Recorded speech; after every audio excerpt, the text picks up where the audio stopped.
खोलीतून आलेल्या आवाजाने मी दचकून जागी झाले. जवळ डोळे उघडले तेव्हा माझ्यासमोर एक तरुणी उभी होती. तिचे निळसर डोळे मला पाहून विस्फारले गेले. मी लगेच नर्सला बोलावते. ती अखेर जागी झालीस, ती थापा टाकत म्हणाली आणि खोलीतून बाहेर पळाली. मी आजूबाजूला नजर टाकली. पांढऱ्या भिंती, पांढरी छत, वैद्यकीय साधनांनी भरलेली खोली. मी रुग्णालयात होते, पण मी इथे कशी आले? कोण आणून ठेवून गेले? मला काहीच आठवत नव्हते. मी उठायचा प्रयत्न केला, पण छातीमध्ये प्रचंड वेदना उसळल्या. किंचाळत मी परत आडवी झाली. डोळ्यातून नकळत पाणी वाहू लागलं. इतक्यात दार ठोठावून डॉक्टर व नर्स आत आले. त्यांनी माझी तपासणी सुरू केली. काही सोपे प्रश्न विचारले. मी फक्त मान हलवून होकार नकार दिला. मग ते बाहेर गेले. माझ्या पलंगाशेजारी बसलेली ती तरुणी कोमल आवाजात म्हणाली, तू आठवडाभर बेशुद्ध होतीस. समुद्रकिनारी तू वाहत आलीस. छातीत गोळी लागली होती. डोक्यावर जखम होती. मी तुला इथं आणलं. डॉक्टरांनी वेळेत तुला वाचवलं. तिच्या डोळ्यात दिलासा दिसत होता. माझं मन सुन्न झालं. आठवडा? इतके दिवस मी बेशुद्ध पडले होते. आठवण्याचा प्रयत्न केला, पण डोकं रिकामं होतं. एक पोकळ शून्य. तिने परत विचारलं, तुझं नाव काय? घर कुठे आहे? कोणाला कळवू का? मी थरथरते आवाज पुटपुटले. मला काही आठवत नाही. ती गंभीरपणे म्हणाली, डॉक्टर म्हणाले होते डोक्याच्या जखमेमुळे तात्पुरती स्मृतिभ्रंश ॲम्नेसिया झाली आहे. हळूहळू सगळं आठवेल. पण माझं मन घाबरून गेलं. जर कधीच आठवलं नाही तर? कुणी माझा शोध घेतला नसेल तर? मी खरंच एकटी आहे का?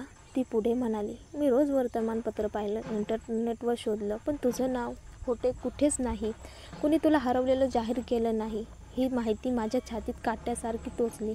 माझं कुणीच नाही का? तिने माझा हात घट्ट धरला. जास्त विचार करू नकोस. महत्त्वाचं म्हणजे तू जिवंत आहेस. बाकी आठवणी परत येतील. मी डोकं हलवून काही न बोलता डोळे मिटले. अंगात प्रचंड थकवा जाणवत होता. झोपेची लाट अंगावर झाली. शेवटचं मला फक्त एकच विचार सतावत होता, मी कोण आहे? तो प्रश्न अनुत्तरितच राहिला. 1 आठवड्यानंतर दार अचानक उघडलं आणि आरोही आत आली. तिच्या ओठावर एक गोड स्मित होतं. जान्हवी, माझ्याकडे चांगली बातमी आहे, ती उत्साहाने म्हणाली. मी रुग्णालयात शुद्धीवर आल्यापासून तिला मला जान्हवी म्हणायला सुरुवात केली होती. माझा चेहरा हृदयाच्या आकारासारखा असल्यामुळे खरं नाव आठवत नसल्याने मी ते नाव तात्पुरतं स्वीकारलं होतं.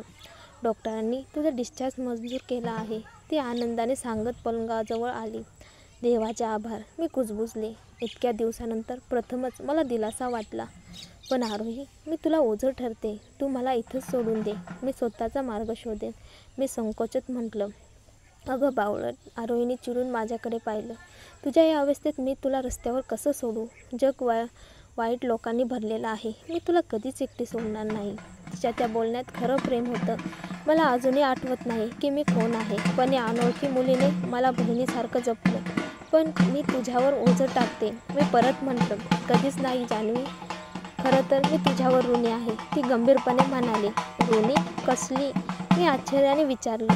त्या दिवशी किनाऱ्यावर तुला सापडले नसते तर मी स्वतःला समुद्रात बुडवून ठार मारलं असतं. मी थक्क झाले.